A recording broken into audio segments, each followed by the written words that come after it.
Bonsoir à tout le monde. Merci à ceux-là qui sont ponctuels. Et là, je vous demande quelques minutes pour permettre à quelques retardataires à arriver. Je les vois arriver patiemment. On se donne une minute pour commencer.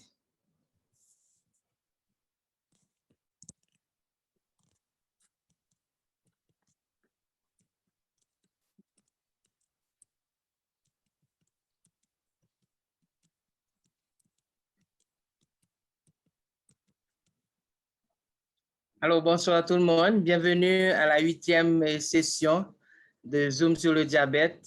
Et merci à tous ceux-là, à tous les fidèles qui ont toujours participé à toutes les sessions. Et là, nous avons sur notre page Internet, donc fadimac.org. Et là où nous avons programme un event. Donc, c'est sur celui-là que nous avons toujours posté les liens pour les présentations. Et aussi, je confirmerai avec notre IT pour savoir à propos de Facebook, puisque Facebook était live les dernières fois. Je ne sais pas pour aujourd'hui, on confirmera. Et aussi, jusqu'à présent, nous avons des petites difficultés pour pouvoir mettre les présentations sur la page web, puisque chaque présentation dure 1 heure à 1 heure et demie de temps et ça rend le document est très lourd. Donc là, ne vous inquiétez pas, contrôle et vérifiez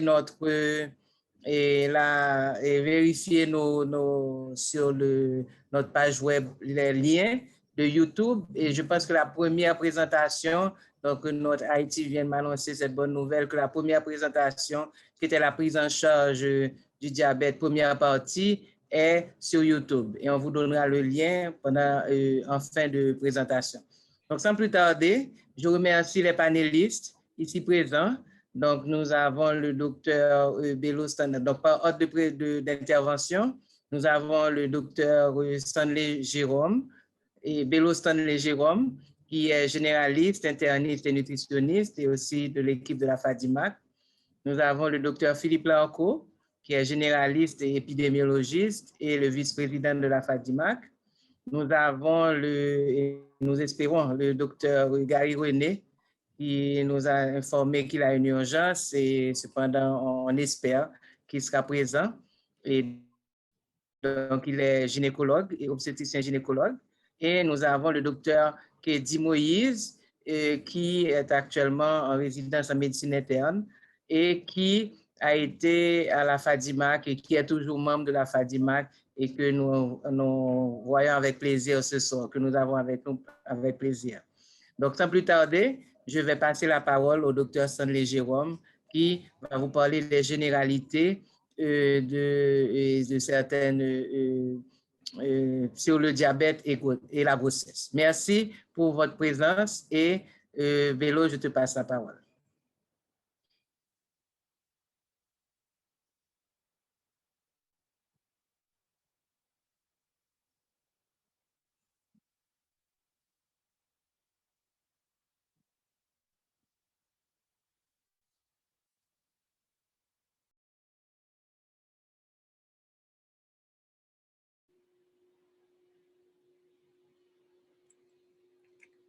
Bonjour, bonsoir tout le monde. Encore une fois, bien content d'être avec vous et vraiment très enthousiaste pour cette nouvelle session sur ce thème quand même très important pour une population sur une population assez souvent non diagnostiquée ou mal diagnostiquée et souvent aussi oubliée dans la prise en charge des patients diabétiques qui est surtout la femme enceinte.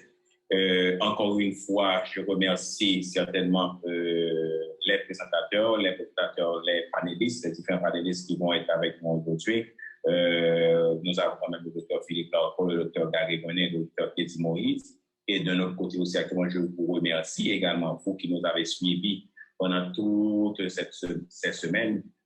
Maintenant, on est à la dernière présentation d'une série qui s'intitule le Zoom sur le diabète.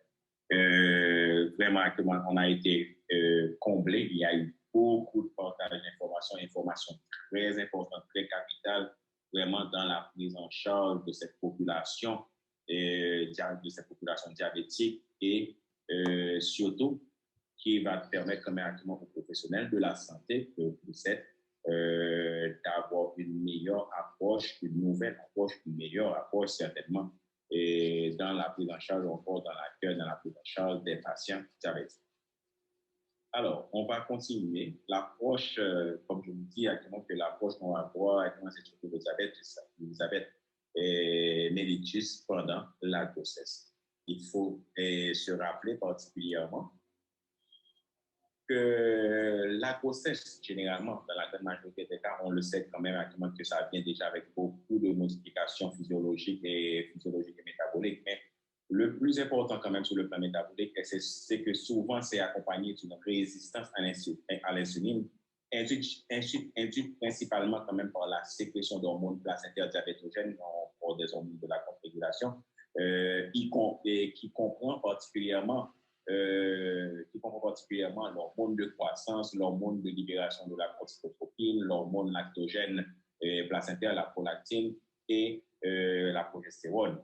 Maintenant, il faut savoir et se rappeler aussi actuellement que ces changements métaboliques qui surviennent généralement pendant la grossesse sont beaucoup plus importants au cours du 3e trimestre, surtout actuellement pour faire en sorte que le fœtus ait une grande quantité d'éléments nutritifs à recevoir de la mère.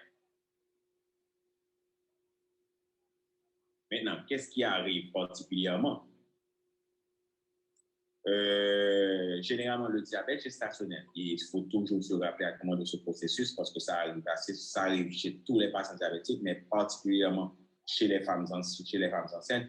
Donc, le diabète gestationnel se développe généralement chez les personnes dont la fonction pancréatique est insuffisante pour surmonter la résistance à l'insuline associée à l'état de grossesse. Donc là, il faut toujours actuellement se rappeler de cette approche parce qu'il y a toujours, comme la balance, comme c'est représenté dans l'image, plus ou moins, cette résistance à l'insuline. L'insuline pèse beaucoup plus par rapport à la sécrétion d'insuline, c'est-à-dire qu'il y a un déficit, encore pas un déficit, mais cependant, la sécrétion d'insuline n'arrive pas à combler les effets de cette résistance à l'insuline, d'où la présence, encore le développement du diabète ou encore le développement des troubles métaboliques chez la femme enceinte. Maintenant, il faut savoir et il faut aussi se rappeler premièrement que ces femmes-là ont un risque très élevé de développer le diabète de type 2 plus tard dans la vie, parce que ce même processus physiopathologique de la sécrétion d'insuline est aussi associé souvent à cette résistance à l'insuline continue même après la grossesse. Et ces risques ont été mis en valeur particulièrement par l'étude APO, qui est une étude multicentrique quand même, qui a été réalisée sur plus de 23 000 femmes enceintes sur 909 pays différents.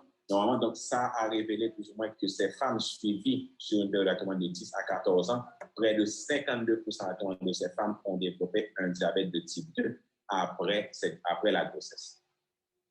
Maintenant, parlons quand même de certaines terminologies quand même importantes, surtout par rapport au diabète et la femme enceinte, particulièrement le diabète préexistant. Préexistant, donc, quand même, c'est simple à comprendre. C'est des patients, encore des diabétiques diagnostiqués type 1 ou type 2, diagnostiqués généralement avant la conception. Il y a aussi actuellement le diabète gestationnel à proprement parler, qui traditionnellement renvoie surtout à toute femme enceinte dans laquelle une tolérance anormale du glucose a été reconnue pour la première fois à tout moment pendant la grossesse. Ça aussi, il faut en tenir compte parce que assez souvent, il y a une autre définition un peu contemporaine quand même qui veut que le diabète est diagnostiqué dans le 2e ou le 3e trimestre de la grossesse, qui est un diabète qui n'était pas clairement présent avant la gestation. Mais maintenant, si on tient compte de cette définition, il faut se rendre compte aussi que cette définition ne tient pas compte des patients diagnostiqués au 1er trimestre, qui probablement sont des patients quand même qui ont eu un diabète de type 2 non diagnostiqué. Maintenant, c'est pour ça qu'on est venu quand même avec ce terme qui représente toujours le diabète gestationnel, mais on vient avec ce terme de diabète manifeste, et qui est souvent utilisé pour décrire le statut de diabète de ces femmes, particulièrement pendant la grossesse. Et ces patients, généralement, dans la grande majorité, évalués après la grossesse, le diabète de type 2 ou le diabète est souvent mis en évidence pendant cette période après la délivrance particulière. Maintenant, le contexte, en parlant un peu actuellement du contexte mondial, il faut savoir exactement que si on prend en considération plus ou moins les critères diagnostiques, particulièrement encore des observations actuellement de ces deux chercheurs, Carpenter et Constant, normalement, on peut remarquer plus ou moins que environ 6% actuellement des personnes enceintes actuellement aux États-Unis ont un diabète gestationnel et ça évolue entre 2 à 38% actuellement de personnes enceintes actuellement dans d'autres pays. Et cette prévalence généralement mondiale varie en raison surtout actuellement des différentes caractéristiques de la population, particulièrement par exemple l'âge moyen maternel qui est différent d'un pays à un autre, ou encore l'indice de masse corporelle quand même qui est souvent différent d'un pays à un autre également. Maintenant, si vous voyez quand même actuellement les observations actuellement de Carpenter et Kutzman impliquent quand même actuellement l'utilisation de 100 grammes de glucose que l'on va voir un petit peu plus et avec l'observation sur 3 heures de ces patients pour suivre actuellement la tendance glycémique de ces patients. Maintenant, en utilisant les critères, d'autres critères particulièrement, parce que ce n'est pas seulement les seuls qu'il y a, c'est surtout par exemple les critères du groupe d'études de l'Association internationale pour le dépistage et critères diagnostiques du diabète pendant la grossesse, qui implique quand même l'utilisation de 75 grammes de glucose. Ce sont les critères exactement qu'utilise l'American Diabetes Association quand même pour suivre les patients pour suivre encore, pour faire le dépistage des femmes enceintes. Maintenant, si on tient compte quand même de ces critères particulièrement, nous avons une prévalence mondiale environ estimée à 17%. Et si on va quand même dans les estimations régionales, quand même, il y a environ 10% quand même dans l'Amérique du Nord et environ 25% en Asie du Sud-Est. Maintenant, il faut savoir que cette prévalence, quand même, tend à augmenter d'année en année. Probablement, certainement, et vous pouvez le voir exactement, à cause des augmentations, par exemple, de l'âge maternel, de l'indice de masse corporelle moyen, mais aussi actuellement de l'obésité croissante d'année en année.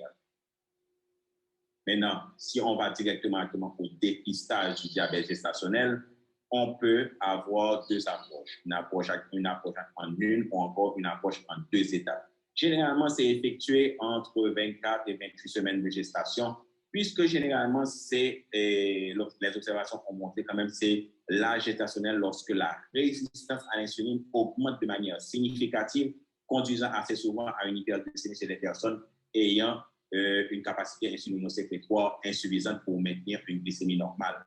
Maintenant, il faut savoir aussi, comme l'explique actuellement le schéma, mais il faut savoir aussi actuellement que dans ce sens, entre l'approche 1 ou bien l'approche en 2 étapes, normalement, il n'y a pas de consensus. Il n'y a pas de consensus international ou encore national concernant l'approche optimale ou encore le choix idéal quand même pour directement pour faire le dépistage ou encore pour faire le diagnostic du diabète gestationnel, généralement chez la femme. Maintenant, si on veut commencer on va commencer quand même avec le test en 2 étapes. Généralement, cette étape, cette approche est plus largement utilisée pour identifier les personnes enceintes, surtout aux États-Unis. La première étape, c'est simple, c'est facile. Généralement, c'est une évaluation sur 1 heure avec 50 grammes de glucose administré quand même sans tenir compte quand même, soit du moment de la journée ou encore du repas précédent de la personne. Maintenant, ces personnes, actuellement, une fois diagnostiquées positives, vous savez déjà que on ne va pas quand même les classer comme diabète gestationnel d'emblée, mais quand même, on se dit que ces personnes sont éligibles pour une deuxième étape plus ou moins plus lourde, quand même, qui implique quand même que le patient soit cette fois-ci à jeun, mais aussi actuellement avec une application quand même de 100 grammes de glucose et évalué sur 3 heures le temps. Et qui certainement représente un test diagnostic final pour le diabète gestationnel. Maintenant, ces critères généralement sont associés, ces critères en 2 étapes est souvent approuvés par le Collège américain des obstétriciens et les gynécologues.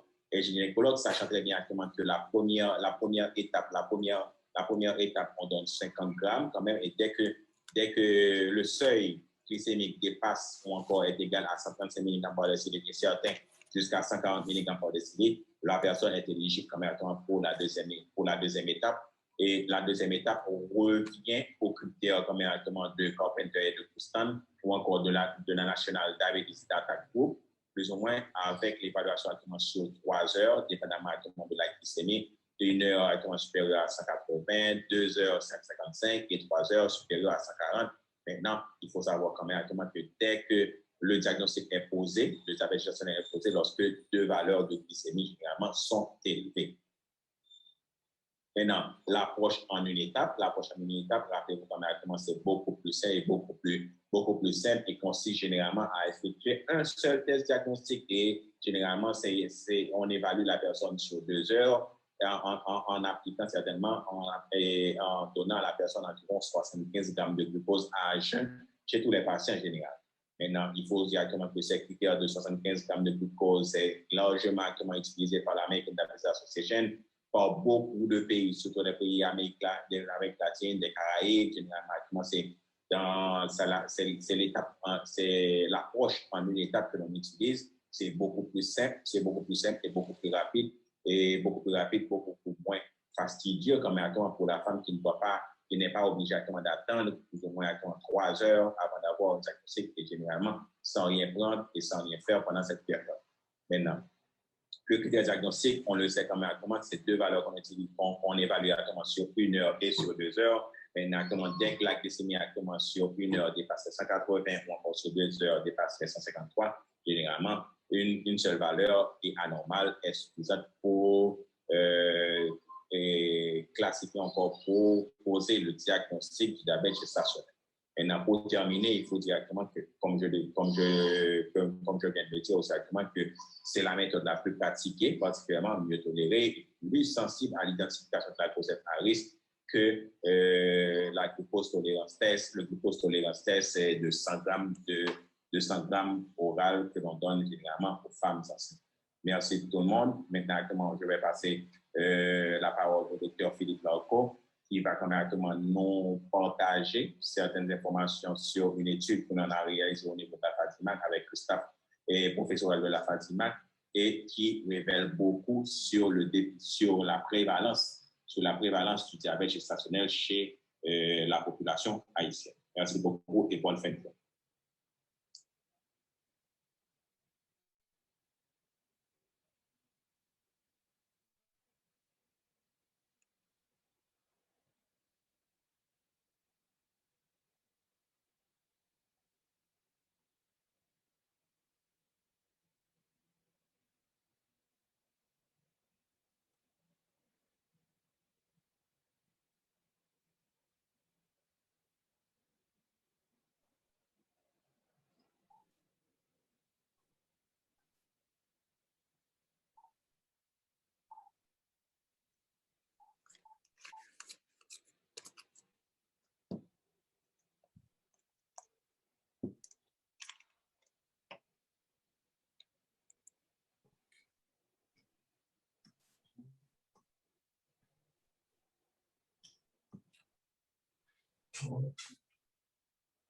Bonjour tout le monde.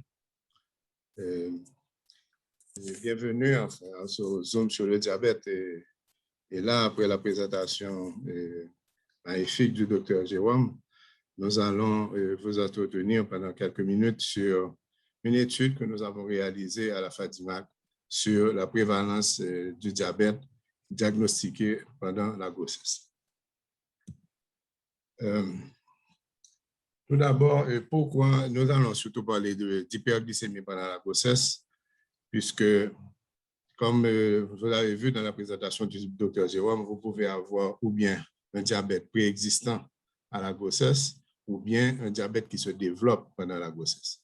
Et dans ces 2 cas, dans notre étude, nous avons considéré, enfin, tous les cas d'hyperglycémie pendant la grossesse.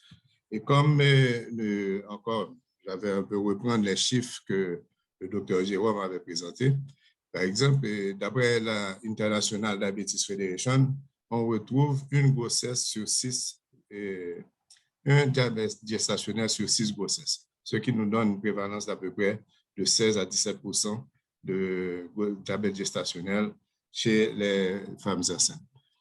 Et il y a vraiment une très grande variation sur les populations testées, comme vous l'avez vu, et cette grande variation peut aller environ de 1% à 28%. Et tout ceci dépend des populations qui ont été dépistées, qui ont été étudiées. Et aussi, il y a différents critères de dépistage, il y a différents critères de diagnostic. Donc, on n'arrive pas, les groupes n'arrivent pas à s'entendre sur les critères de dépistage et de diagnostic. Et finalement, ce qu'on a remarqué aussi, c'est que la majorité des femmes ne font pas l'objet d'un dépistage du diabète pendant la grossesse, ou bien s'ils le font, le dépistage est inadéquat pendant la grossesse. Donc, tout ceci, nous avons décidé aussi à la FADIMAC de faire une enquête pour déterminer la prévalence du diabète gestationnel en Haïti, puisque nous n'avons pas pu trouver des chiffres qui étaient assez convenables pour le faire. Donc, nous avons décidé de faire cette petite enquête sur la prévalence du diabète gestationnel en Haïti. Et pour ce faire, nous avons comme critère d'inclusion toutes les femmes enceintes qui étaient âgées de 18 ans ou plus, sans diabète connu, quel que soit l'âge de la grossesse. Et les critères d'exclusion, c'était il fallait être âgé de moins de 18 ans, il fallait être une diabétique connue et l'intention de se faire suivre dans un centre éloigné avant la fin de la grossesse, puisqu'on voulait quand même suivre ces femmes pendant toute la grossesse jusqu'à l'accouchement. Et ceci dit, c'est que, étant donné que nous avons enregistré toutes les femmes avant et quelle que soit la date de l'âge de la grossesse, donc nous avons eu différents algorithmes selon la période selon laquelle cette femme avait été recrutée pour l'enquête. Donc, si elle venait avant la 12e semaine de grossesse, donc voici le protocole qui était utilisé, c'est que nous avions tout d'abord le questionnaire d'inclusion, il fallait inclure cette femme dans l'étude, obtenir son consentement écrit, lui donner un rendez-vous à jeun, et dans ce rendez-vous à jeun, on avait le questionnaire d'étude et on faisait une glycémie à jeun. Et là, c'était les femmes qui étaient avant 12 semaines de grossesse. Et selon les résultats de cette glycémie-là, si cette glycémie-là était à moins de 80... J'ai sauté un slide là. Donc là, si la glycémie était inférieure à 100 mg par décilitre, à ce moment-là, on disait que le test était négatif et cette femme devait revenir entre 24 et 28e semaine pour avoir son test d'hyperglycémie provoquée par voie orale de 75 grammes et où on allait réaliser les 3 glycémies capillaires à 0 heure, 1 heure et 2 heures. Si le résultat de la glycémie était entre 100 et 125, on allait classer cette femme comme un diabète ou un prédiabète préexistant et on lui conseillerait les mesures hygiéno-diététiques et elle devrait revenir encore entre 24 et 28 semaines pour avoir son test d'hyperglycémie provoquée par voie orale avec 75 grammes de glucose. Mais par contre, si elle avait une glycémie supérieure à 126 mg, à ce moment-là, on dirait que cette femme avait un diabète préexistant avant la grossesse, puisque avant 12 semaines de grossesse, si cette femme avait plus de 126 mg par décilitre, probablement elle avait un diabète préexistant.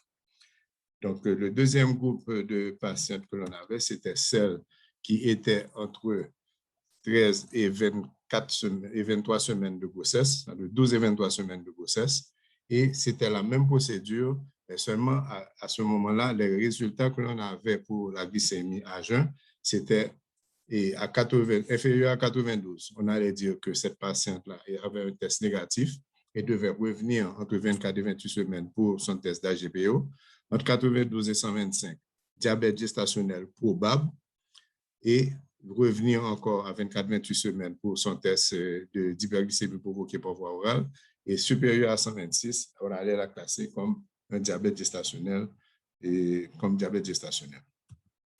Ensuite, ici, entre les 24 et 28 semaines, c'était vraiment là le standard, c'est ce qui était recommandé d'après les autres groupes. C'est à ce moment-là qu'il faudrait faire l'hyperglycémie provoquée par voie orale. Et ici, nous avons que toutes les patientes qui venaient entre 24 et 28 semaines devaient avoir une hyperglycémie provoquée par voie orale avec 3 glycémies capillaires à 0 heure, 1 heure et 2 heures. Et si Maintenant, on trouvait que cette patiente-là avait le diabète. À ce moment-là, on allait la traiter pour le diabète. Et si maintenant le test était négatif, à ce moment-là, on allait la classer comme n'ayant pas le diabète. Mais par contre, il était souvent recommandé que si cette personne avait des facteurs de risque de diabète gestationnel, elle devrait revenir 1 mois plus tard pour refaire un test d'AGPO. Et là, les facteurs de risque de diabète gestationnel que nous avons considérés, c'était un BMI avant la grossesse supérieur à 30. Malheureusement, avec la structure de notre étude, on n'a pas pu avoir des données fiables sur cette information. Et le BMI avant la grossesse, puisque les patients ont été recrutés pendant la grossesse. Et une macrosomie à une grossesse antérieure, donc c'était très difficile aussi d'obtenir une information pareille. On avait souvent des informations, ils nous disaient des gros bébés, mais on n'avait pas arrivé à vraiment avoir le poids du bébé pour vraiment le classer s'il était un gros bébé. Ensuite, l'âge supérieur à 40 ans, une histoire d'hyperglycémie à une grossesse. On a une grossesse antérieure, le diabète dans la famille du 1er degré, une histoire de grossesse compliquée, donc supérieure à 4 grossesses. Tout ça, c'était les facteurs de risque de diabète gestationnel que nous avons considérés dans notre étude. Et les critères de diagnostic glycémique que l'on avait considérés entre 24 et 28 semaines de grossesse, avec la GPO de 75 grammes, c'était si la personne à 0 heure est supérieure à 92, à 1 heure supérieure à 180 ou à 2 heures supérieure à 153, si n'importe lequel de ces valeurs de ces conditions étaient remplies, on allait classer cette patiente-là comme ayant un diabète gestationnel. Donc, dans la procédure, on disait aussi que si la glycémie à jeun était supérieure à 180, ce n'était pas nécessaire de donner la charge de glucose oral, puisque là, cette patiente-là serait déjà classée automatiquement comme une patiente ayant un diabète gestationnel. Entre 29 et 35 semaines, c'est pratiquement le même schéma qu'à 24 et 28 semaines. Et supérieur à 36 semaines, à ce moment-là, on n'allait pas faire l'hyperglycémie provoquée par voie orale et on aurait seulement fait la glycémie à jeun capillaire. Et une patiente qui aurait une glycémie à jeun capillaire à plus de 36 semaines de grossesse supérieure à 92, cette patiente serait classée comme une patiente ayant un diabète gestationnel. Donc, ceci dit, ça, c'était l'algorithme que nous avons décidé de suivre pour pouvoir recruter les patients et avoir la procédure qu'on devrait entamer pour pouvoir déterminer si ces patients avaient un diabète gestationnel ou pas. Donc, ces patients ont été recrutés dans 4 institutions de santé aux alentours de Port-au-Prince. C'était le centre de santé d'entraînement de la Croix-des-Bouquets, l'hôpital maternité de Corfou, l'OFATMA et la Fondation Saint-Luc, l'hôpital Saint-Luc, la clinique Manitane. Et comme vous le voyez, l'étude a duré de novembre 2018 à mai 2019. Et pendant cette période-là, nous avions recruté 2086 femmes qui avaient rempli les critères d'inclusion. Mais parmi ces 2086, il y en a 568 qui n'ont pas été évaluées parce qu'elles ont refusé de participer ou bien elles ne sont pas revenues pour l'évaluation. Il y a 449 d'entre elles qui ont eu une évaluation incomplète parce que l'étude s'est terminée avant toutes les évaluations, puisque les femmes ont été recrutées très tôt pendant la grossesse, et puis l'étude terminée, elle n'était pas encore à 24 ou 28 semaines pour pouvoir faire le test de la GPO pour eux.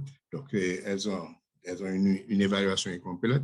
Et finalement, nous avons 124 dossiers qui étaient incomplets avec des valeurs manquantes qu'on n'a pas pu vraiment analyser. Donc, en fin de compte, nous sommes restés avec 945 questionnaires valides qui ont été analysés pour cette étude-là. Et ces 945 questionnaires sont répartis sur les 4 institutions qui ont été choisies de la façon suivante. On a eu 191 au centre de santé de la Croix-des-Bouquets, 193 à Carrefour, 296 à l'OFATMA et 265 à Saint-Luc. Et avec ces dossiers-là, voici les résultats que nous avions trouvés. Nous avions trouvé que chez les 945 femmes qui ont été évaluées, il y a 68 d'entre elles qui avaient un diabète préexistant, soit 7,2%. Un diabète gestationnel a été retrouvé chez 123 d'entre elles, soit 13,02%. Donc, si nous combinons les deux, le diabète préexistant qui a été découvert pendant la grossesse ou le diabète gestationnel, nous voyons que ça nous fait déjà près de 20% de prévalence de diabète gestationnel, du moins d'hyperglycémie pendant la grossesse, c'est 20% de nos femmes enceintes. Un chiffre quand même assez important. Et ce que nous avons aussi remarqué, c'est que cette prévalence-là de diabète augmentait avec l'âge. Et vous pouvez voir sur ce graphe une tendance pratiquement vers la hausse, que plus on avançait en âge, plus la prévalence du diabète augmentait avec l'âge. Et le graphe suivant va peut-être nous donner beaucoup plus d'informations. Et là, j'ai combiné le diabète préexistant et le diabète le diabète gestationnel. Et vous pouvez voir que à 18 ans, à 18 et 19 ans, et c'était aux alentours de 17,95%, 18%, et ceci est resté très stable pendant toute la vingtaine, et à partir de 30 ans, ça a tendance à augmenter pour atteindre 40%, plus de 40% chez les femmes de plus de 40 ans. Donc, plus on avance en âge, plus la probabilité de développer le diabète gestationnel est élevée, augmente. Et aussi, le nombre de grossesses aussi, avec la prévalence du diabète gestationnel, tend à augmenter aussi avec le nombre de grossesses. Donc, si lors de la première grossesse, le risque était seulement de 15,4% de développer le diabète gestationnel, quand vous avez 4 grossesses et plus, le risque passe à 32% de développer le diabète gestationnel.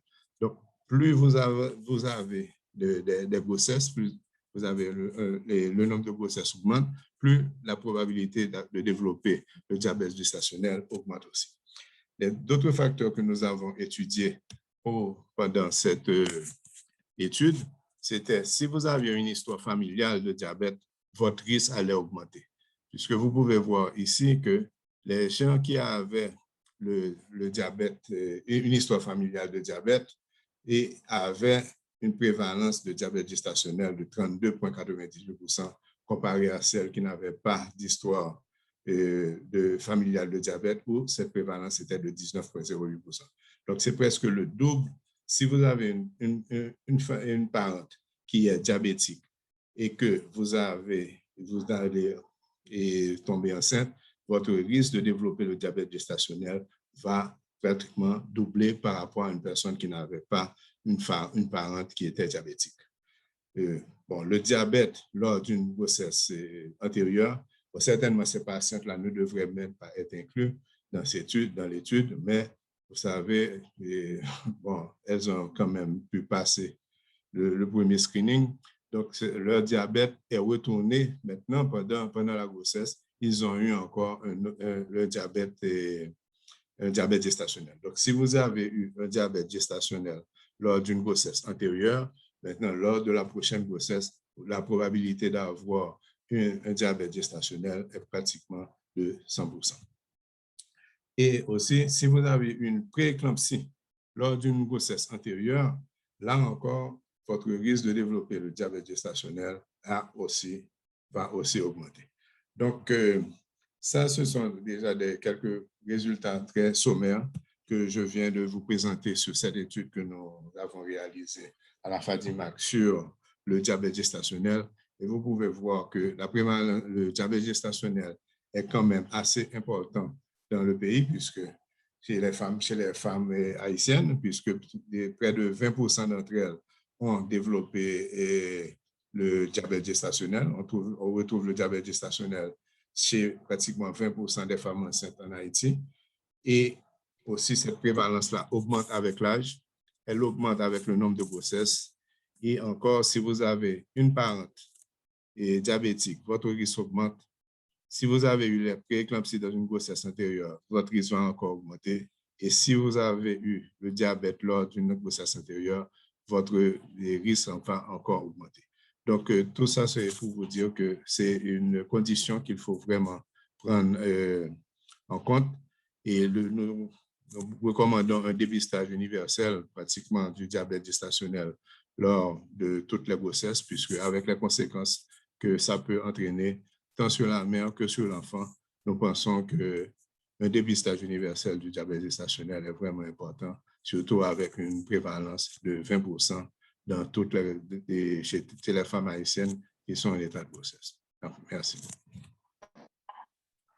Merci, Dr. Larco. Ça a été vraiment très édifiant, l'étude qui a été menée par la FADIMAC. Et là, toutes les personnes présentes, et je pense que ce serait comme un plaidoyer pour vraiment mettre le dépistage du diabète gestationnel et dans toute nouvelle grossesse. Et là, nous vous invitons à suivre le schéma que la FADIMAC a mis sur pied et qui avait été discuté avec les responsables de CHOG au tout début. J'ai commis un impair parce que au début de cette présentation, j'avais voulu dédier ce Zoom diabète et grossesse au docteur Sephora Anglade-Musset, puisqu'elle était notre point de liaison avec la CHOG après que le docteur Lauré Adrien a été au ministère de la Santé publique. Donc, c'est Sephora qui était avec nous. Donc, donc, vraiment, nous pensons à elle et nous présentons officiellement, la FADIMAC présente officiellement à la CHOG ses sympathies et aussi à la famille. Certainement, elle ne sera pas oubliée puisqu'elle fait partie de nos recherches. Donc, sans plus tarder, nous allons passer la parole au docteur Kédi Moïse, que j'ai pu un petit peu pressurer puisque avec l'absence du docteur Gary René qui a eu une urgence à la dernière minute. Donc là, la partie de l'approche de l'obstétricien gynécologue, malheureusement, ne sera pas développée par un autre obstétricien, mais le docteur Moïse, qui lui avait mené cette étude, qui a été le gardien vraiment de cette étude à la FADIMAC et qui a collecté toutes ces données. Donc, c'est vraiment ça lui revient de droit de présenter, et pas à la place du docteur René, mais toutes ces observations et vraiment, qui dit, même s'il est actuellement en résidence en médecine interne, mais il fait toujours partie de l'équipe de la FADIMAC et certainement, il regagnera sa maison après sa résidence. Donc, sans plus tarder, nous passons la parole au docteur Kédi Moïse et aussi je salue la présence du docteur Eddy Jean-Baptiste qui a été vraiment au début avec le docteur Philippe Larco, les esprits pensants pour adapter ces études internationales à notre échelle en Haïti. Et malheureusement, il n'y a pas assez d'études en Haïti, mais je pense que cette étude a toute sa valeur et elle restera dans les annales de notre médecine. Donc, sans plus tarder, Kédi, je te passe la parole. Bonsoir à tous. Je vais plutôt reprendre une bonne partie de ce qui a été dit et aller plus en détail sur certains points. Je vais partager mon écran. Ça va prendre quelques secondes.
Est-ce que vous voyez mon écran maintenant?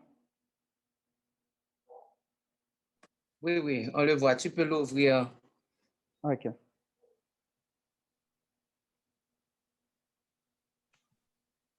Voilà. Quand on parle de la problématique du diabète pendant la grossesse, il s'agit de deux problèmes en réalité. Le diabète qui existe avant la grossesse, que nous appelons le diabète prégestationnel, et le diabète gestationnel, dont le Dr. Jérôme vient de parler, qui qui est un diabète qui est diagnostiqué entre la 24e et la 28e semaine. Donc, nous allons traiter ces deux problèmes de façon différente. Nous allons d'abord parler du diabète prégestationnel. En fait, comme définition, il s'agit de tout diabète préexistant à la grossesse. Et comme nous venons de le voir avec Dr. Lorco, parfois les femmes ne savent pas qu'elles sont diabétiques et c'est au cours de la grossesse, au cours du premier trimestre ou probablement à la fin du premier trimestre, on va découvrir ce diabète. En fait, selon les méthodes considérées pour le dépistage ou du le diagnostic, la prévalence peut varier, allant de 3,1 à 4,7 pour 1000 naissances au cours de ces 2 dernières décennies. Mais il faut dire que ceci est dans un contexte où 10 à 18% des femmes en âge de procréer ont une intolérance au glucose. Cette intolérance de glucose est liée soit à l'obésité ou d'autres facteurs qui diminuent la tolérance au glucose. Et selon la Fédération internationale de diabète, environ 7,5% des grossesses sont concernées par ce problème. En fait, tous les types de diabète peuvent exister bien avant la grossesse. Qu'il s'agisse d'un diabète de type 1, d'un diabète de type 2 ou d'autres formes de diabète que nous pouvons rencontrer dans une population qui n'est pas concernée par la grossesse. Et la prévalence respective de ces types de diabète respecte les mêmes prévalences que nous avons en dehors de la grossesse. C'est-à-dire que nous savons que pour le type 1, parmi les diabétiques, ce type de diabète représente environ 15% des diabétiques et 85% jusqu'à 90% des autres sont des diabétiques de type 2. Et chez les femmes enceintes avec diabète prégestationnel, nous allons retrouver ces mêmes proportions. Et dans ces deux groupes, les risques associés au diabète prégestationnel sont toujours là, qu'il s'agisse d'un type 1 ou d'un type 2. Et ces risques, ce sont les complications maternelles et les complications fœtales. Parmi les complications néonatales, fœtales que nous pouvons avoir, le plus souvent, on a une macrosomie. Mais il y a aussi les malformations congénitales, la dystocie de l'épaule qui est liée à la macrosomie. Et il y a aussi l'ictère néonatal, le syndrome de détresse respiratoire et les naissances prématurées. Mais concernant la femme, il y a aussi des complications, parmi lesquelles les plus importantes sont la prééclampsie sévère, l'hémorragie du périportum, un travail avant terme, la polyhydramnios et aussi l'hypothyroïdie. C'est pour cela qu'il est important d'avoir des soins préconceptionnels qui font intervenir une équipe multidisciplinaire où on va retrouver les médecins de famille ou à la place du médecin de famille, les internistes, les diabétologues, les obstétriciens et bien évidemment les diététiciens et aussi les infirmiers et les travailleurs sociaux qui sont des figures très importantes. Ce sont eux qui vont le jour. Donc, qu'est-ce qu'on va inclure dans ces soins qui entourent la natalité chez les patients diabétiques? Il faut mentionner que chez un diabétique qui n'a pas encore atteint les cibles fixées avant une grossesse, il faudra prévoir une contraception. Mais la contraception, on va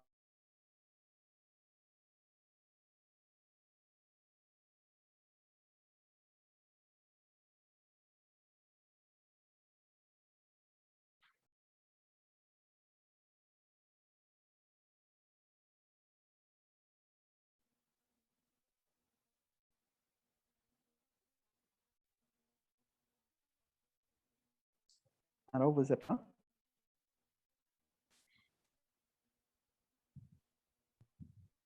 Oui, tu peux parler, Katie. Vas-y, ça va. Là où j'étais? Le temps parfois est un petit peu difficile, mais ça va. OK. Je disais que pour une patiente qui n'est pas encore dans les cibles, les cibles fixées au cours du mentoring avant la conception, il faudra proposer une contraception orale.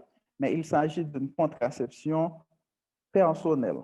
Donc, on ne peut pas forcer une contraception à quelqu'un. Donc, il faudra parler des risques, des bénéfices, et ensuite, la personne pourra faire son choix. Donc, comme but dans les soins préconceptionnels, il faudra ramener la personne dans les cibles glycémiques. Et cela va se faire avec l'automesure de la glycémie, l'auto-administration de l'insuline, l'autogestion des doses d'insuline, l'activité physique et un plan de repas approprié. Et aussi, ce qu'il ne faut pas négliger, c'est la gestion du stress. Donc, quand nous parlons des cibles glycémiques avant la conception, nous parlons d'une glycémie avant repas ou à tout moment de la journée entre 70 et 126 mg par décilitre. Ça, c'est pour la glycémie capillaire.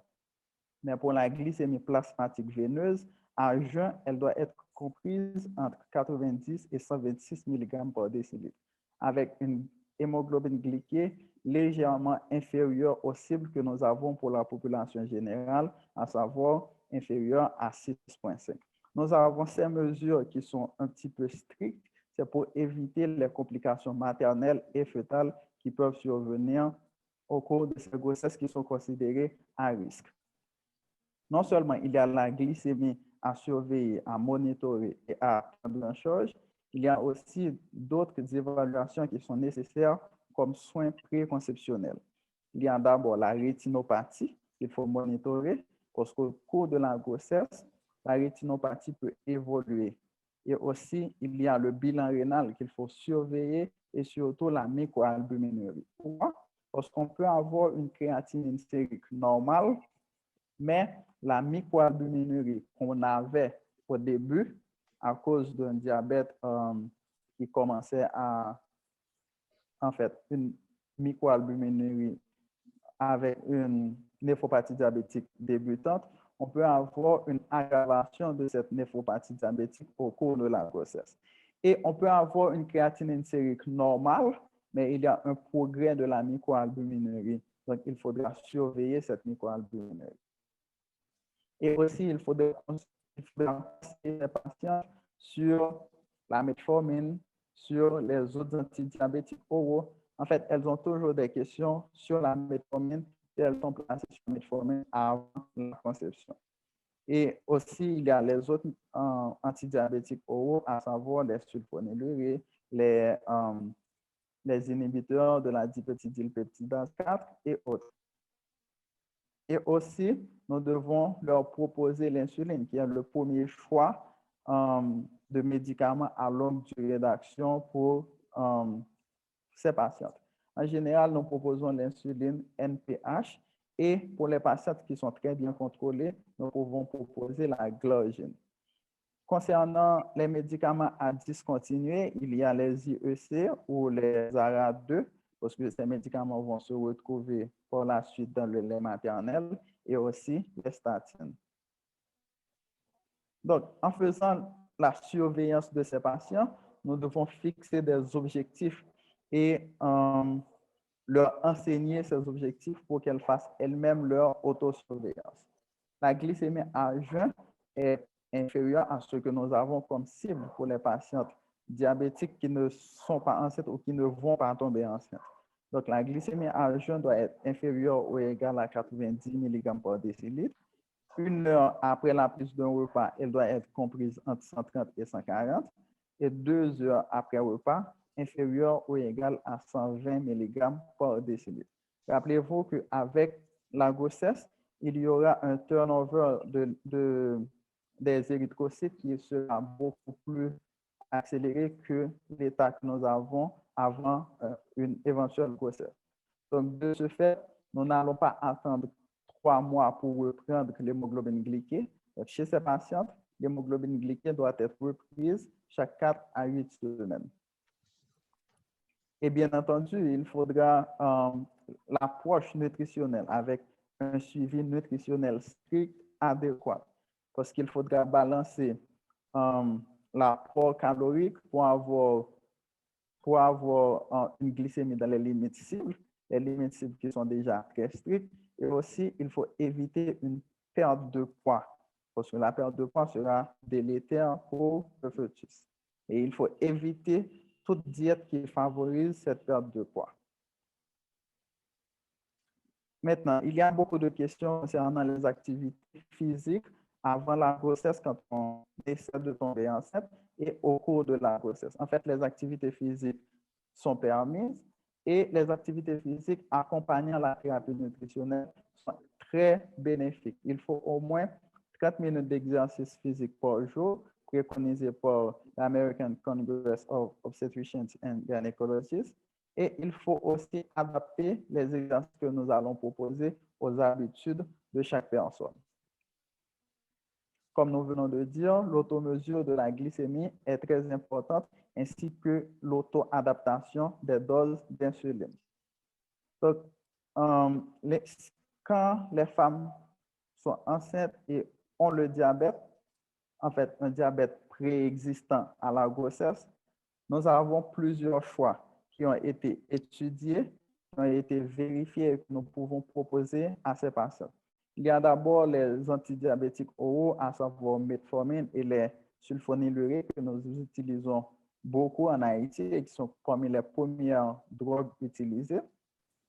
En fait, la metformine traverse la barrière placentaire, mais elle peut être utilisée au début de la grossesse. Toutefois, il faut surveiller les pertes de poids. Il faut monitorer également le poids du fœtus pour voir s'il n'y aura pas une hypotrophie du fœtus. Et à la fin de la grossesse, quand la patiente va entrer en travail, il faut monitorer les complications durant le travail, à savoir, comme nous venons de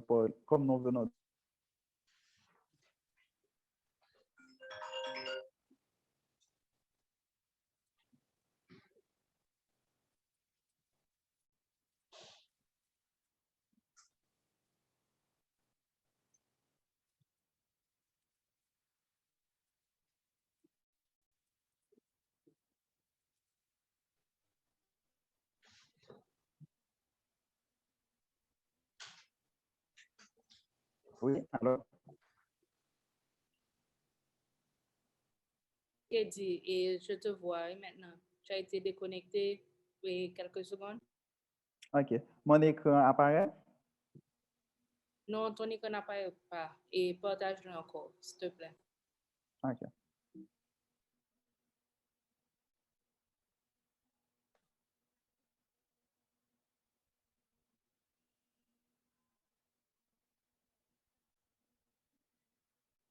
Ça va maintenant? Et non, je ne vois pas ton écran.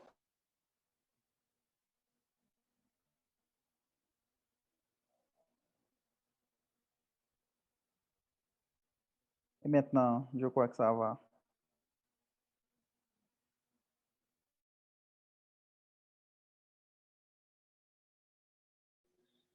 Non, toujours pas, parce que essaie de repartager ton écran.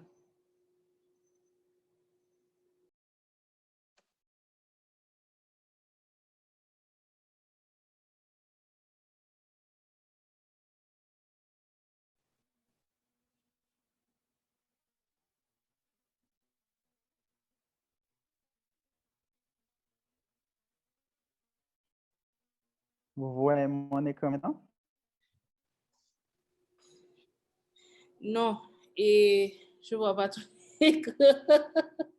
Et je ne sais pas pourquoi ça ne marche pas, mais je ne vois pas ton écran. Ça devrait marcher. Attends-moi une seconde, laisse-moi voir quelque chose. OK, essaie de relancer. Ouais.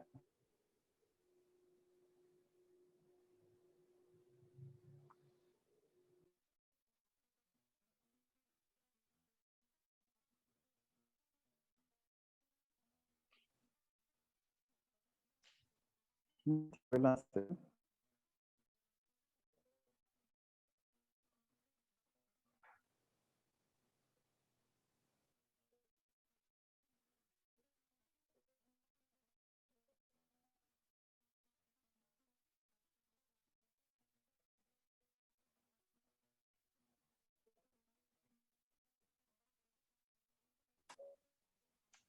Et dis, si tu as un souci, est-ce que je peux passer les planches pour toi? C'est la même. Oui, oui, pas de problème.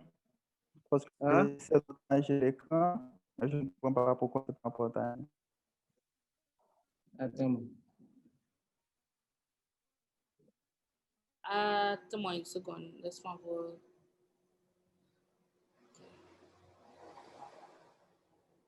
Maintenant, essaie de partager ton écran. Ok.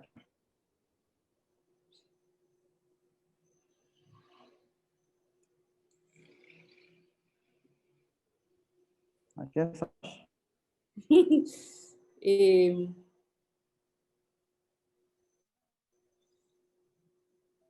Est-ce que je peux le faire?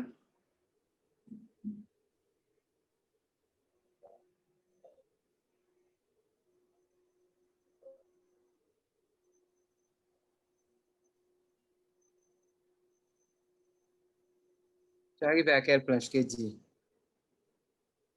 Complication durant le travail. Pardon? Complication durant le travail. Intervention. Complications durant le travail. Je n'ai pas entendu. Complication durant le travail. Ah, OK. Est-ce que ça va là? oui,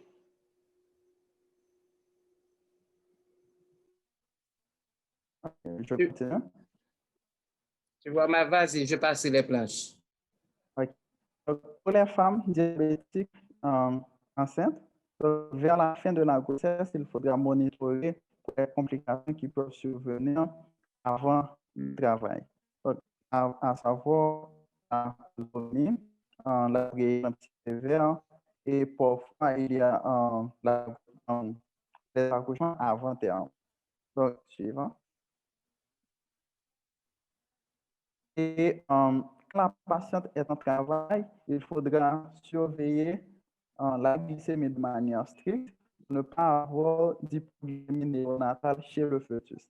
Et les risques d'hypoglycémie néonatale augmentent considérablement à partir d'une glycémie maternelle supérieure à 180 mg par décilitre. Pourquoi? Il faudra maintenant des cibles glycémiques dans le travail entre 10 et 110 mg par décilitre. Suivant. Donc, pour le faire, nous pouvons utiliser différentes méthodes. Il y a d'abord l'insuline qui existe ailleurs, mais pas forcément en Haïti. Il y a des infusions intraveineuses que nous pouvons utiliser avec l'insuline rapide. Mais nous n'allons pas donner les mêmes doses que dans les complications aiguës du diabète ou dans les mêmes doses que nous donnons dans les complications aiguës du diabète. Chez J'ai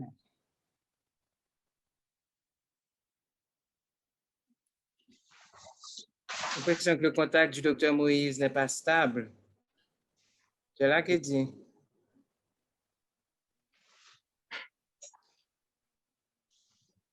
ces patients, nous allons donner une dose de 0,2 à 0,4 par kilo, 4 unités par kilo par heure. Et nous allons surveiller jusqu'à ce qu'on maintienne une glycémie dans les limites cibles, à savoir entre 70 et 110 mg par décilitre. Une fois que si la glycémie atteint 70 mg par décilitre, il faudra arrêter la perfusion d'insuline pour ne pas provoquer d'hypoglycémie chez la mère pendant le travail. Et si on veut utiliser, si on utilise ces méthodes, il faudra surveiller la glycémie chaque heure ou à la rigueur chaque 4 heures. Suivant. En postpartum, il faudra encore surveiller la glycémie. En principe, on s'attend à en fait, chez les patients qui sont diabétiques et qui ont porté une grossesse, on s'attend à ce que ces patients restent toujours diabétiques après leur grossesse. Ce n'est pas la même chose que chez les patients avec diabète gestationnel. Donc, il faut savoir aussi que les besoins en insuline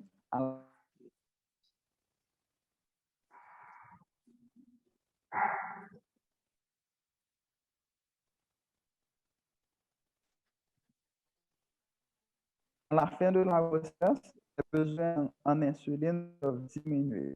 De ce fait, il faut assurer le carnet glycémique de ces patientes pour voir si elles ont tendance à avoir une hypoglycémie. À ce moment, il faudra réajuster les doses d'insuline. Et il faut également poursuivre avec la diète saine qui a été maintenue pendant la grossesse et, s'il le faut, reprendre la contraception si la patiente ne décide pas de tomber enceinte une nouvelle fois, ou du moins tout de suite. Suivant. Maintenant, nous allons aborder le diabète gestationnel proprement dit. Tout à l'heure, nous venons de parler du diabète prégestationnel. Maintenant, il va s'agir du diabète gestationnel. Suivant. Comme des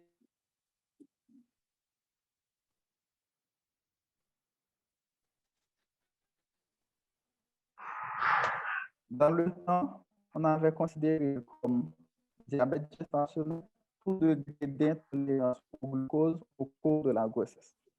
Mais aujourd'hui, comme avec les découvertes du point de vue physiopathologique, on a compris que le diabète gestationnel est un diabète diagnostiqué au cours du 2e au 3e trimestre de la grossesse, en dehors de tout diabète de type 1 ou type 2 préexistant. Suivant.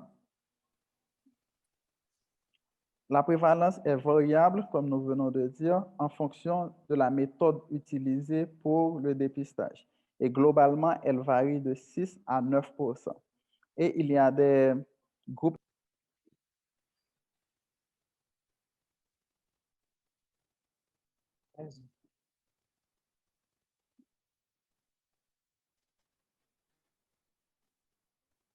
Donc, les risques augmentent fortement chez les hispaniques, chez la population autochtone aux États-Unis et chez la population dans les îles du Pacifique. Suivant.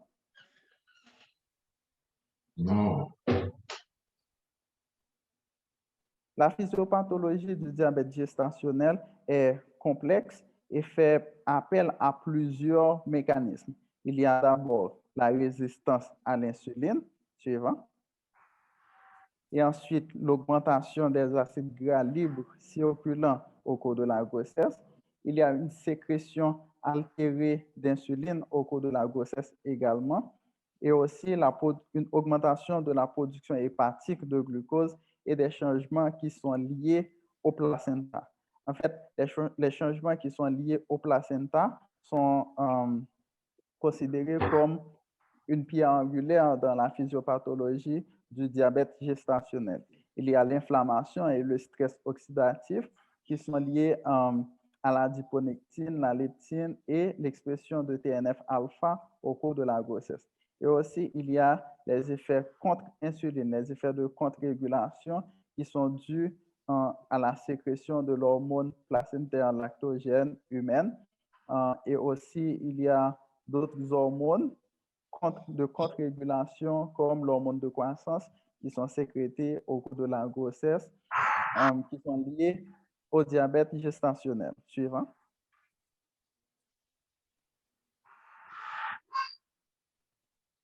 Il y a des risques qui sont liés à la mère et des risques qui sont liés au fœtus, comme le diabète qui précède la grossesse. Donc, comme risque qui concerne la mère, il y a un risque accru de section césarienne qui est évalué autour de 25%, un risque assez élevé de prééclampsie sévère autour de 20% et un risque élevé de polyhydramniose autour de 20%.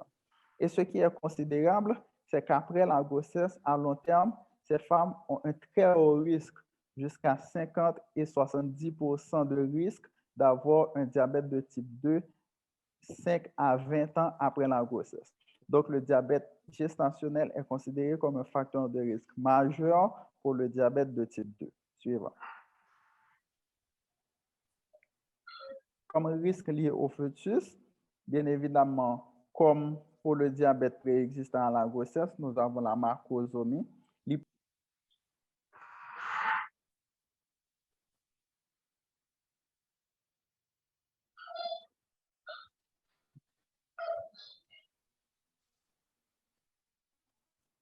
macrosomie hypoglycémie néonatale également, qui est liée à néonatale, liée à la glycémie chronique et d'autres complications qui sont liées à la macrosomie, à savoir la dystocie de l'épaule chez certains femmes.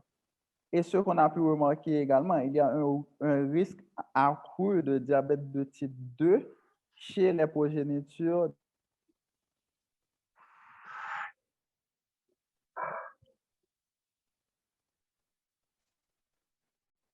Nous avons également remarqué un risque accru de diabète de type 2 chez les progénitures de patientes avec diabète gestationnel. Donc, il y a une étude qui a été menée chez les Indiens aux États-Unis. Il y a la population autochtone. Il y a un risque assez élevé chez ces patientes de 20 fois supérieur chez les enfants dont la mère avait un diabète gestationnel. Suivant. Donc, comme Dr. Jérôme vient de le dire, l'étude APO, qui a regroupé un nombre assez significatif de femmes enceintes avec diabète gestationnel, a montré qu'il y a une augmentation linéaire de complications maternelles qui est typiquement liée à la glycémie chez ces femmes. Suivant. Donc, le dépistage se fait différemment d'un endroit à l'autre. Nous ne sommes pas obligés de suivre les schémas complexes, comme le schéma dont nous venons de parler tout à l'heure. Il s'agit d'un schéma qui a été fait pour la recherche, qui ne peut pas être appliqué de manière typique en clinique. C'est pourquoi, pour le diabète gestationnel, nous le dépistons en clinique entre la 24e et la 28e semaine, uniquement par une épreuve d'hyperglycémie orale provoquée avec 75 grammes de glucose. Et nous avons retenu les critères suivants. Si la glycémie à jeun est supérieure ou égale à 92 mg par décilitre, on pourra parler de diabète gestationnel. Après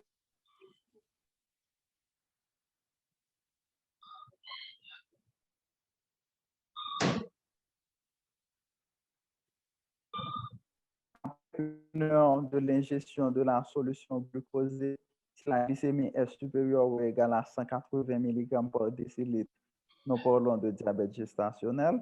Et après 2 heures, si la glycémie est supérieure ou égale à 153 mg par décilitre, nous parlons de diabète gestationnel.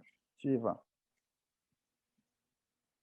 Chez ces femmes qui ont le diabète gestationnel, dans leur suivi, nous préconisons des cibles glycémiques qui ne sont pas tout à fait concordants avec les patientes diabétiques qui tombent enceintes. Parce que la plupart des patientes avec diabète gestationnel vont être contrôlées sans apport pharmacologique. Donc, juste avec un régime équilibré et les exercices physiques, 80% de ces femmes sont bien contrôlées. Par contre, il y en a d'autres qui nécessitent des médicaments. Donc, pour toutes ces patientes, nous recommandons une glycémie à jeun inférieure ou égale à 95 mg par décilitre. 1 heure après la prise d'un repas, la glycémie doit être inférieure ou égale à 140 mg par décilitre et 2 heures après un repas, inférieure ou égale à 120 mg par décilitre. Et l'hémoglobine glyquée, comme cible, nous préconisons qu'elle soit inférieure à 6%. Toutefois, nous préconisons de répéter l'hémoglobine glyquée chaque 4 à 8 semaines, comme nous avons fait avec les patientes diabétiques en grossesse. Suivant. Donc, pour le diabète gestationnel, la thérapie nutritionnelle est l'élément central de la prise en charge. Parce que 80% de ces patientes vont être contrôlées juste avec la thérapie nutritionnelle. En fait, on ne doit pas dire aux patientes de perdre du poids la thérapie nutritionnelle a des objectifs différents de ceux qu'on a chez des patientes qui ne sont pas du tout enceintes. Chez les patients qui sont obèses, nous ne recommandons pas de perdre du poids. Nous recommandons simplement un gain de poids de 7 kg au cours de la grossesse. Car il s'agit d'un gain de poids qui ne dépasse pas 7 kg, qui n'est pas lié aux complications de la grossesse. Et pour les patientes qui sont en sous-poids, nous recommandons un gain de poids proportionné. Elles peuvent gagner jusqu'à 18 kg au cours de la grossesse, mais avec un suivi obstétrical strict et aussi un suivi d'un diététicien, d'un diabétologue, d'un interniste assisté. Les plans nutritionnels doivent être individualisés, car il ne s'agit pas de recopier ce que tel ou tel autre patient suit.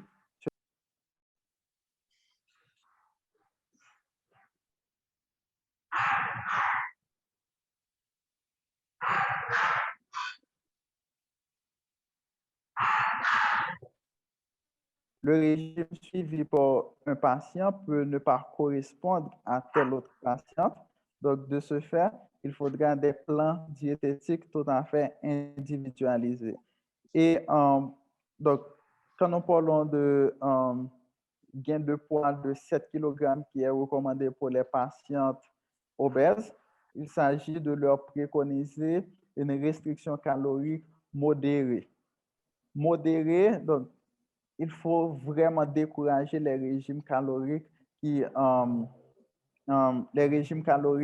font perdre du poids. Et surtout, les régimes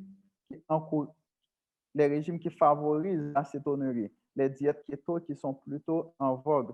Donc, chez ces patientes, il faut déconseiller ces différents régimes.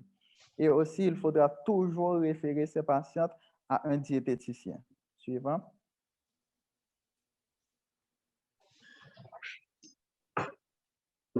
Donc, il faut non seulement le diététicien doit conseiller ses patientes, mais elles également, elles doivent s'assurer un autosuivi. Et dans leur autosuivi, il y a le compte des carbohydrates qu'elles doivent apprendre, parce que le compte des carbohydrates chez tout patient diabétique, c'est une aptitude très importante. Et ça va permettre plus d'autonomie à la personne dans le cadre de la planification de ses repas. Il lui faut également un carnet d'enregistrement des plats et aussi un carnet de suivi de la glycémie.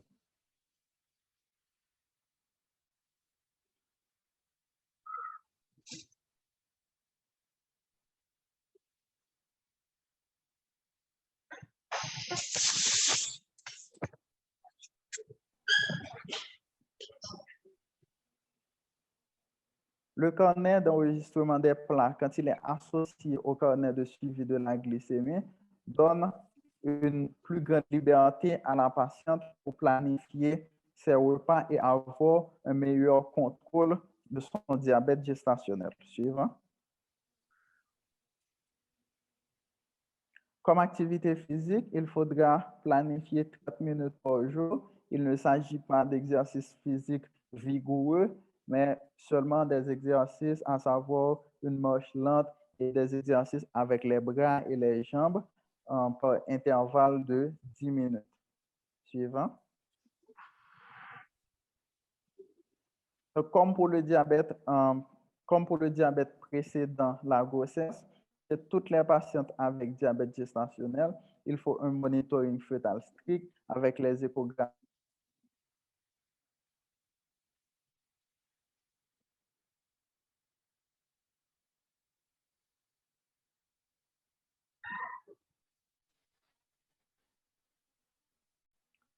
Il y a un monitoring fœtal strict, des échographies réalisées à temps. Il faudrait aussi utiliser les mesures échographiques pour rechercher la macrosomie et conseiller les femmes sur l'existence de la macrosomie. Il y a également la surveillance maternelle qui est importante, à savoir la tension artérielle maternelle. Comme nous avons vu que le diabète gestationnel est lié à la prééclampsie sévère Et aussi, il faudra surveiller la protéinurie, même en dehors d'une élévation de la créatinine sérique. Il faudra toujours surveiller la microalbuminurie quantitative et non la microalbuminurie qualitative. Suivant. Chez 70 à 85% des patientes, on va avoir un bon contrôle glycémique avec les mesures hygiéno-diététiques. Mais chez 15% des patientes, on ne pourra pas atteindre les chiffres glycémiques préconisés. Donc, de ce fait, il faudra utiliser des médicaments. Donc, les médicaments que nous allons utiliser, en priorité, l'insuline est considérée. Mais on peut utiliser également metformine et glyburide selon les conditions de la patiente. Donc, en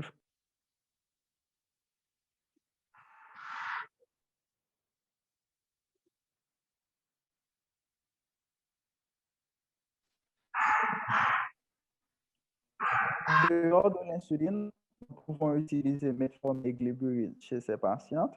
Ce sont des drogues qui sont considérées sécuritaires et efficaces pendant la grossesse. Mais il n'y a pas beaucoup d'études qui ont montré, il n'y a pas beaucoup d'études sur leurs effets à long terme concernant les progénitures des patientes qui ont eu un diabète.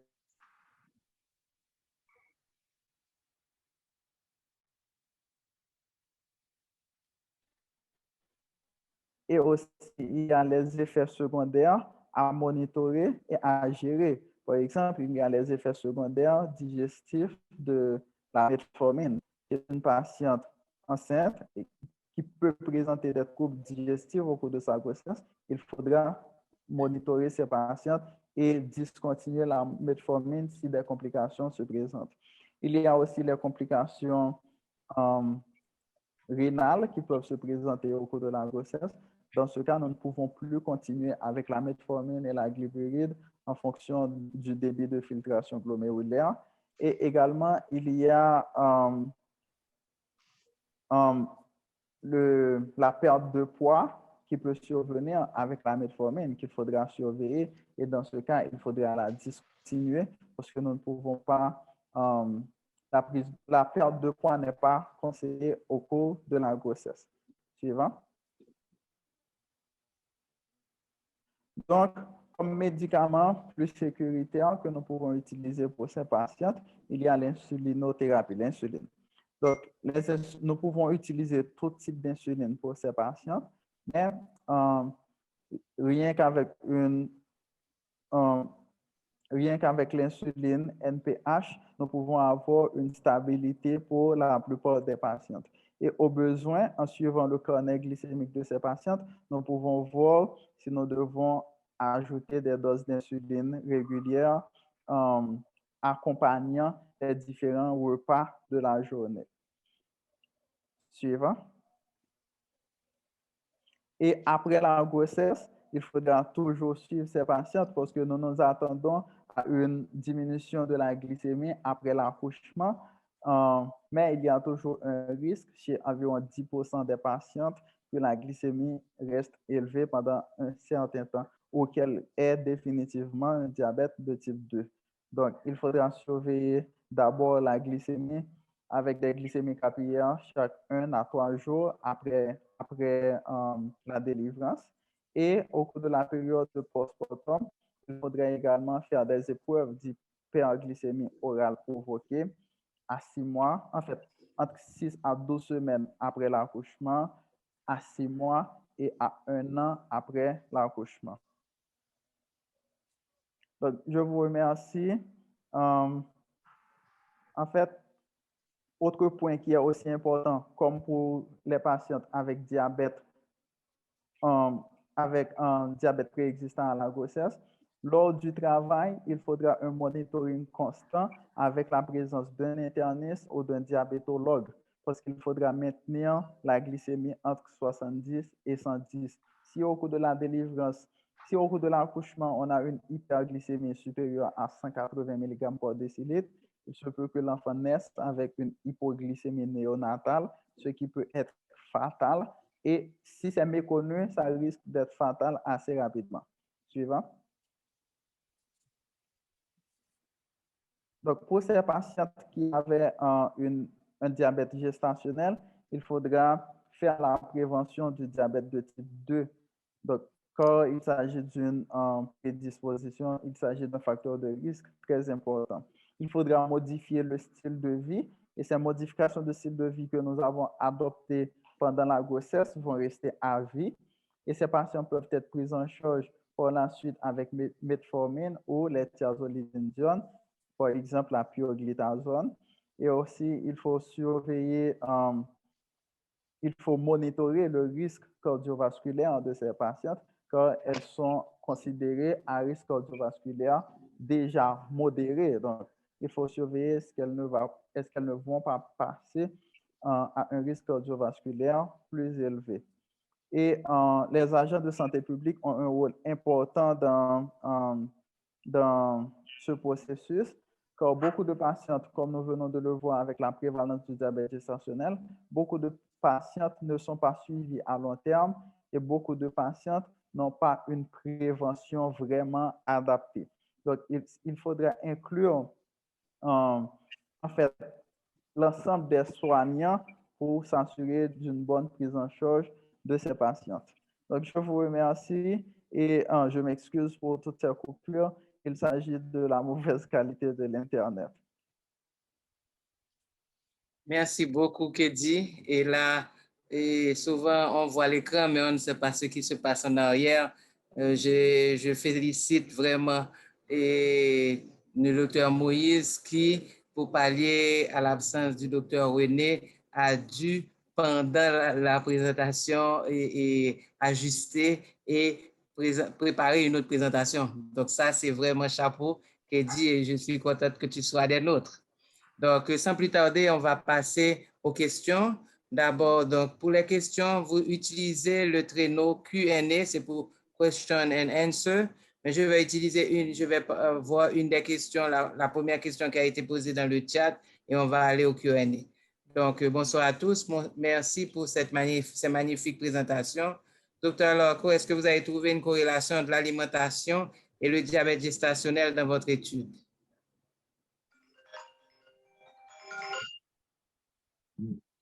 Ok, d'accord pour la question.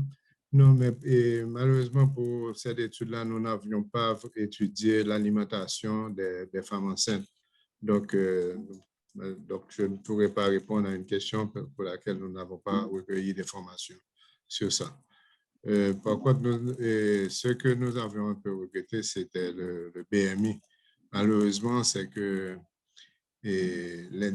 les femmes ont été recrutées alors qu'elles étaient déjà enceintes et on ne pouvait pas vraiment valider les informations sur l'indice de masse corporelle, le BMI, avant la grossesse. Donc, c'était un peu difficile pour nous. Nous avions toutes les autres informations, mais celle-là, on n'a pas pu vraiment la valider à cause de le moment où les informations ont été recueillies. Merci. Et il y a une question du docteur Darius Fenelon que je salue personnellement et parce qu'on a travaillé ensemble. Donc, Darius dit, je tiens à remercier les différents intervenants pour la qualité de leurs exposés. Je voudrais savoir s'il y a des particularités à faire ressortir quant à la prise en charge d'un diabète gestationnel sur fond d'infection au COVID, sachant d'avance que la grossesse associée à un état d'hyperglycémie expose aux complications du COVID-19. Qui se lance? Eddie? Obelo? Au docteur Jean-Baptiste, qui est l'un des mentors de Arafat Dimac. Eddie, tu voudrais répondre?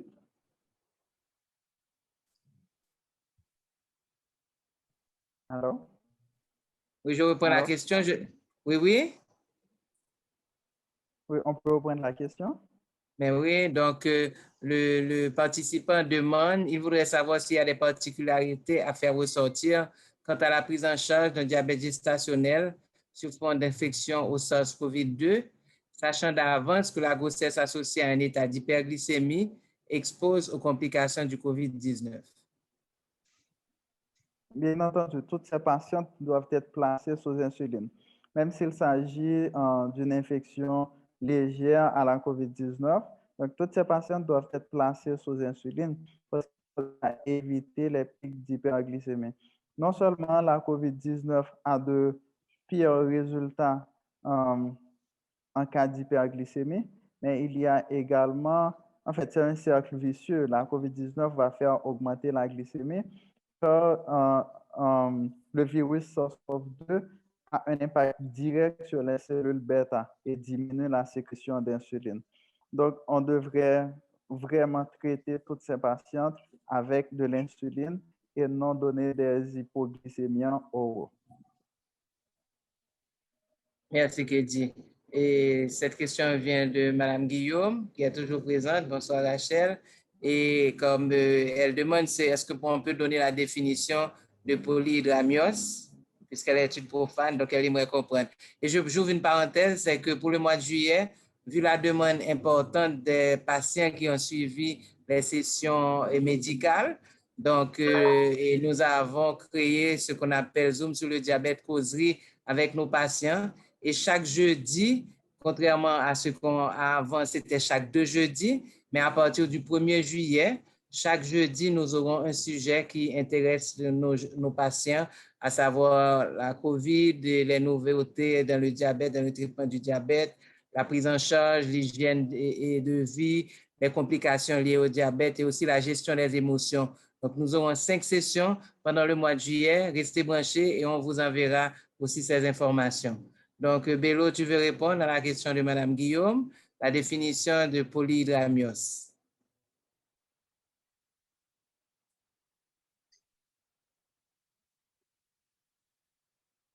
Je ne peux pas les listes, ce là. Eddie?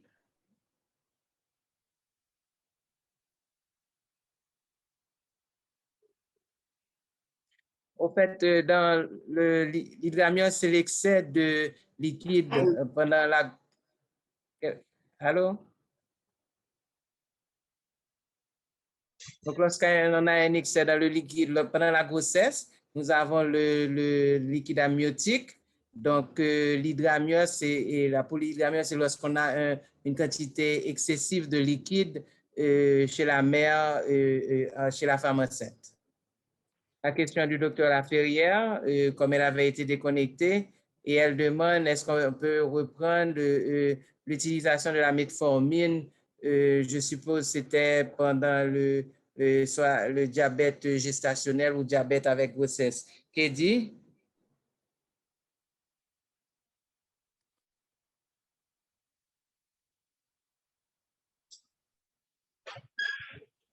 Kedi, tu peux donner ton point de vue?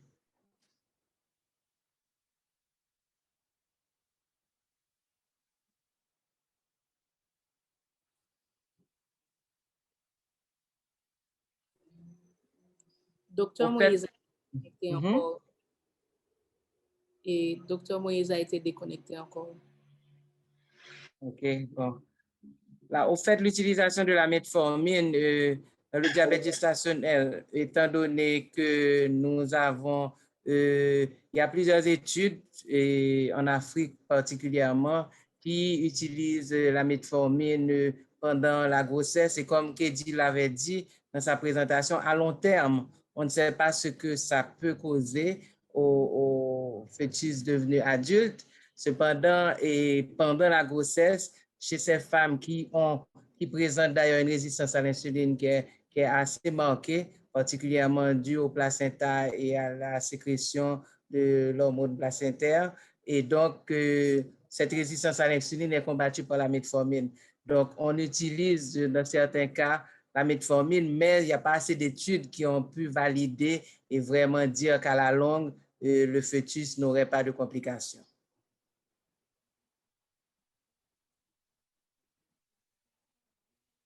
Étant donné qu'il n'y a plus de questions au menu, donc là, je tiens à remercier tous les participants. Grâce à votre soutien, votre présence, nous avons pu avoir nos 8 sessions et qui ont été enregistrées Et la première est déjà sur YouTube. Donc là, tout cela, et on vous enverra le lien. Vous pourrez avoir accès à ce lien sur notre page Internet, Fadimac, donc FHADIMAC.org. Et vous irez au programme, là, la section Programme and Event. Et là, où nous avions parlé de différents programmes du Zoom sur le diabète.